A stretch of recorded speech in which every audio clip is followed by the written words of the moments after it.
왜 그들은 한국처럼 말할까요? 왜 돼지머리를 올리고 밥을 나누며 절을 할까요? 왜 그 말 끝에는 우리가 아는 정이 담겨 있을까요? 아무도 알려주지 않았지만, 누가 가르쳐준 적도 없지만 그들의 언어와 우리의 언어는 놀랍도록 같은 감정을 품고 있었습니다. 이제 그 이유를 함께 따라가 보시겠어요? 그 전에 1초면 누를 수 있는 구독과 좋아요 눌러주시면 영상 제작에 큰 힘이 됩니다. 저는 베트남 중부 고원지대로 향하는 차 안에서 창밖을 바라봤습니다. 창문에 비치는 제 얼굴, 52살의 영국 옥스퍼드대 언어민속학 교수 클레어 맥켄지. 평생을 세계 각국의 언어와 문화를 연구하며 살아왔지만 이번 자라이족 방문은 제게 특별한 의미가 있죠. 아마도 제 현장 연구의 마지막이 될 테니까요. 교수님, 마을까지 앞으로 1시간 정도 남았습니다. 가이드의 말에 고개를 끄덕였습니다. 창밖으로는 점점 더 험해지는 산길이 펼쳐져 있었어요. 붉은 황토와 짙은 녹색 숲이 어우러진 풍경이 마치 시간이 멈춘 듯한 느낌을 주었죠. 저는 노트북을 꺼내 자라이족에 대한 자료를 다시 훑어봤습니다. 고산지대에 사는 소수민족, 독특한 의례 문화, 그리고 사라져가는 언어. 마을에 도착했을 때 작은 아이들이 호기심 어린 눈으로 저를 바라봤어요. 첫 인상은 소박하지만 정갈한 마을이었습니다. 한 아이가 마을 어른에게 다가가 인사하는 모습이 눈에 들어왔죠. 아이는 눈을 내리깔고 목소리를 낮추어 공손하게 말을 건넸어요. 그 순간 어디서 본 듯한 익숙함이 저를 스쳤습니다. 이 모습, 어디서 봤더라. 머릿속에서 기억을 더듬던 저는 문득 10년 전 한국 방문이 떠올랐어요. 서울대학교에서 강연을 마친 후 한 학생이 노 교수에게 인사하던 모습이었죠. 그때도 이렇게 눈을 내리깔고 말투를 한 톤 낮추어 공손함을 표현했던 겁니다. 베트남 산속 자라이족 마을에서 한국의 모습이 겹쳐지는 순간 묘한 설렘이 몰려왔어요. 가이드가 저를 마을 장로에게 소개했습니다. 노인은 주름진 얼굴로 미소 지으며 우리 마을에 온 것을 환영합니다 라고 말했죠. 그 억양, 말의 끝을 부드럽게 내리는 그 말투가 한국 시골 어르신들의 말투와 너무나 닮아 있었습니다. 산속 깊은 곳, 전혀 다른 문화권에서 이런 유사성을 발견하리라고는 생각도 못했어요. 그날 밤 숙소에서 녹음기를 들어보며 자라이족 말투를 분석했습니다. 언어는 달라도 말끝에 담긴 존중과 배려의 태도, 그리고 조심스러움이 너무나 한국적이었죠. 단어가 아닌 말하는 방식에서 문화가 드러난다는 것을 다시금 깨달았습니다. 이제 막 시작된 연구였지만 이미 제 가슴은 이상한 떨림으로 가득 찼어요. 마을에 온 지 사흘째 되는 날, 자라이족의 조상 숭배 의식을 촬영할 기회가 생겼습니다. 장로의 안내로 마을 중앙 집회소에 들어섰죠. 실내는 어둑했지만 중앙에 놓인 낮은 상 위로 햇빛이 비치고 있었어요. 그 상 위에는 찹쌀밥, 발효된 고기, 작두콩, 그리고 술이 정갈하게 놓여 있었습니다. 이건 너무나 익숙한 광경에 말을 잇지 못했어요. 마치 한국의 제사상을 보는 듯했죠. 비슷한 배열, 정갈함, 그리고 음식을 대하는 정중한 태도까지. 카메라를 들어 촬영하려는데 손이 조금 떨렸습니다. 학자로서 객관성을 유지해야 했지만 마음 한구석이 묘하게 울렁거렸어요. 마을 사람들이 하나둘 모여들기 시작했습니다. 남녀노소 모두 깔끔한 옷차림으로 모였죠. 장로가 의식을 시작하자 모든 사람들이 나란히 상 앞에 무릎을 꿇고 절을 했어요. 이마를 바닥에 대는 절을 3번. 그리고 장로가 조상신께 말을 건네는 순간 저도 모르게 눈물이 고였습니다. 우리 마음을 받아주소서, 우리의 건강과 풍요를 지켜주소서. 통역사가 옆에서 속삭였지만 굳이 말의 의미가 없어도 그 감정은 전해졌어요. 한국에서 본 제사와 똑같은 경건함과 감사함이 공간을 채우고 있었죠. 의식이 끝나고 음식을 나누는 모습까지도 너무나 닮아 있었습니다. 저는 녹음기와 카메라를 움직이며 최대한 많은 것을 담으려 했어요. 식사 후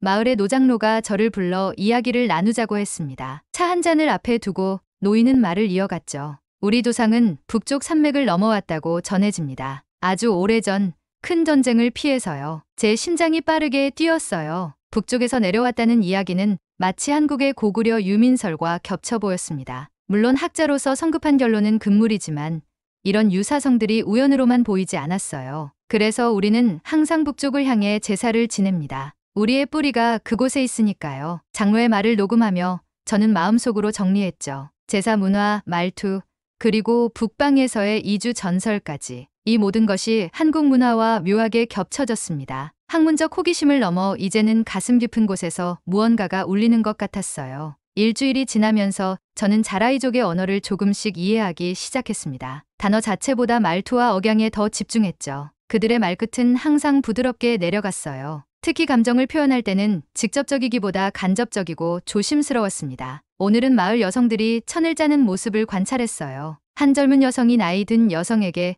조언을 구하는 말투가 귀에 박혔습니다. 이렇게 하면 될까요? 말끝을 살짝 올리면서도 공손함을 잃지 않는 그 미묘한 뉘앙스. 갑자기 30년 전 제가 한국에서 유학할 때 만났던 사감 선생님이 떠올랐어요. 그때도 이런 말투였죠. 직접적으로 명령하지 않고 말끝에 부드러움을 담아 배려를 표현하는 방식이요. 클레어, 이거 한번 마셔볼래요? 마을 여성 하나가 새로 만든 차를 건넸습니다. 그런데 그 말투가 제 기억 속 한국 사감 선생님과 겹쳐 보였어요. 저는 감사히 받았죠. 차를 마시며 생각했습니다. 언어학자로서 말이란 단순히 의미를 전달하는 도구가 아니라 정서가 흐르는 통로라는 것을. 그날 밤 녹음을 들으며 자라이족과 한국어의 말투를 비교 분석했어요. 단어는 완전히 다르지만 감정을 실어보내는 방식이 놀랍도록 유사했습니다. 특히 어른을 대하는 태도, 존중을 표현하는 방식에서요. 이것은 단순한 우연이 아니었죠. 마을에서 지내는 동안 작은 실험을 해보기로 했습니다. 제가 배운 자라이족 말에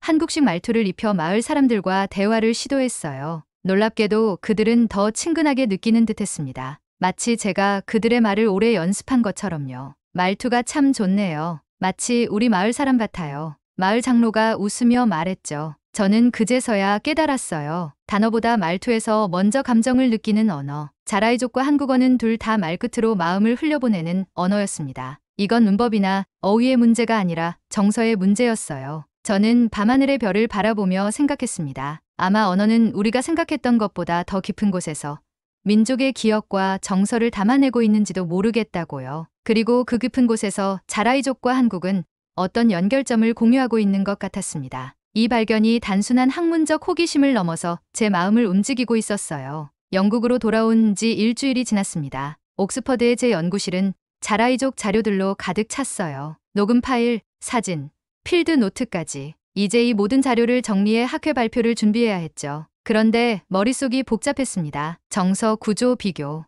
이런 주제로 발표해도 될까? 학자로서 30년을 살아오며 늘 객관성을 중시했어요. 하지만 이번 연구는 달랐습니다. 너무 주관적으로 느껴졌죠. 베트남 자라이족과 한국의 정서적 유사성이라니 학계에서는 확증 편향이라고 비판할지도 모릅니다. 하지만 제가 느낀 건 분명했어요. 연구실 문을 두드리는 소리가 들렸습니다. 제 딸 리나였어요. 영국인 아버지와 한국인 어머니 사이에서 태어난 리나는 이제 24살, 역사학을 공부하고 있죠. 엄마, 뭐 그렇게 고민이에요? 자료 정리 잘 돼가요? 저는 제 고민을 털어놓았습니다. 자라이족과 한국의 정서적 유사성. 그리고 이것이 너무 주관적인 것은 아닌지에 대해서요. 리나는 제 자료들을 훑어보더니 미소를 지었어요. 엄마, 그거 그냥 정이에요. 그 순간 가슴이 울컥했습니다. 제 딸의 입에서 나온 정이라는 단어가 모든 것을 설명해주는 것 같았어요. 정. 한국어로는 간단한 단어지만 영어로 번역하기는 불가능한 깊은 정서죠. 애정, 유대감, 그리고 인간적 따스함이 모두 담긴 단어. 그래, 정. 자라이족에게서 본 것도 이 정이었던 거야. 리나가 제 어깨를 두드렸습니다. 엄마, 학문이 객관적이라는 건 감정이 없다는 뜻은 아니잖아요. 엄마가 느낀 것도 중요한 데이터죠. 그 말에 힘을 얻었어요. 갑자기 마음이 명확해졌습니다. 한국에 다시 가봐야겠다는 생각이 들었죠. 자라이족과 한국의 연결고리를 더 깊이 이해하기 위해서요. 이미 한국은 제게 낯선 곳이 아니었습니다. 20대 때 유학으로, 30대 때 연구로, 그리고 40대 때는 강연으로 여러 번 방문했었으니까요. 그날 밤 서울행 비행기표를 예약했습니다. 이제 단순히 학문적 연구를 넘어 제 마음이 이끄는 대로 움직이기로 했어요. 정이라는 단어 하나로 모든 퍼즐이 맞춰지는 느낌이었습니다. 영국 소녀의 입에서 나온 정이라는 한국어 단어가 제 연구의 방향을 완전히 바꿔놓았죠. 계획을 세우며 설렘을 느꼈습니다. 이번에는 학자로서가 아니라 한 사람으로서 한국을 느껴보고 싶었어요. 자라이족에게서 발견한 그 따뜻한 정서가 한국에서는 어떻게 표현되는지 직접 경험하고 싶었습니다. 서울에 도착한 첫날, 오랜 한국 친구 민지의 집에 초대받았습니다. 마침 추석이라 친척들이 모여있다고 했죠. 저는 설레는 마음으로 그 집 문을 두드렸어요. 문을 열자마자 따뜻한 음식 냄새와 웃음소리가 저를 반겼습니다. 클레어, 정말 오랜만이네요. 들어와요. 민지는 반갑게 저를 맞이했어요. 거실로 들어서자 제사 준비가 한창이었습니다. 상 위에는 정갈하게 음식들이 놓여 있었죠. 저는 자라이족 마을에서 봤던 그 광경이 떠올라 잠시 말을 잇지 못했어요. 민지의 어머니께서 다가오셨습니다. 클레어, 밥은 먹었니? 그 순간 제 눈에 눈물이 고였어요. 베트남 자라이족 마을에서도 들었던 그 말투, 그 따뜻함이 고스란히 담긴 한마디였습니다. 말 그대로의 의미를 넘어 관심과 배려가 담긴 인사였죠. 네, 감사합니다. 하지만 음식이 너무 맛있어 보여요. 제사가 시작되었습니다. 가족들은 차례로 절을 하며 조상에게 경의를 표했어요. 그 모습이 자라이족의 의식과 너무나 닮아 있었습니다. 절차부터 감정의 흐름까지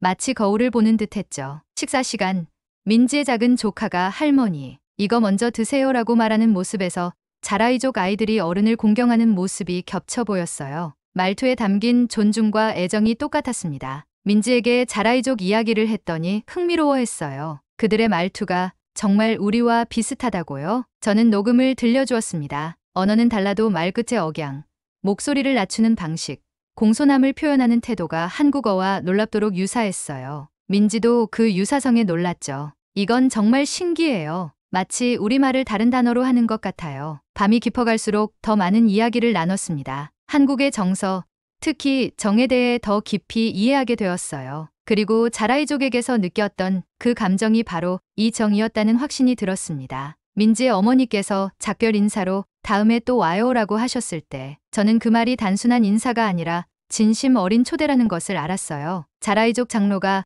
우리 마을에 다시 오세요라고 했던 것과 같은 진심이 담겨 있었습니다. 말투로 안부를 전하는 두 민족, 그 유사성에 다시 한번 가슴이 뭉클해졌어요. 국제민속언어학회 발표 당일, 런던의 큰 회의장은 세계 각국의 언어학자들로 가득 찼습니다. 제 차례가 되자 심장이 빠르게 뛰었어요. 이번 발표는 학문적 분석을 넘어 제 가슴의 울림을 담은 것이었으니까요. 오늘 저는 베트남 자라이족과 한국의 정서적 연결성에 대해 이야기하려 합니다. 슬라이드에는 자라이족 마을과 한국의 제사 사진이 나란히 보였습니다. 저는 두 문화의 정서적 구조를 비교하며 발표를 이어갔어요. 언어가 다르지만 말끝에 담긴 정서, 존중의 표현 방식, 그리고 정이라는 개념으로 설명되는 유대감까지 자라이족의 언어에서도 한국어의 정과 유사한 정서 구조를 발견할 수 있었습니다. 이것은 단순한 우연이 아닌 역사적 연결성을 암시할 수도 있습니다. 발표 중간 청중들의 눈빛이 점점 집중되는 것을 느꼈어요. 특히 동아시아 언어를 연구하는 학자들의 반응이 뜨거웠습니다. 질문 시간에는 활발한 토론이 이어졌죠. 정이라는 건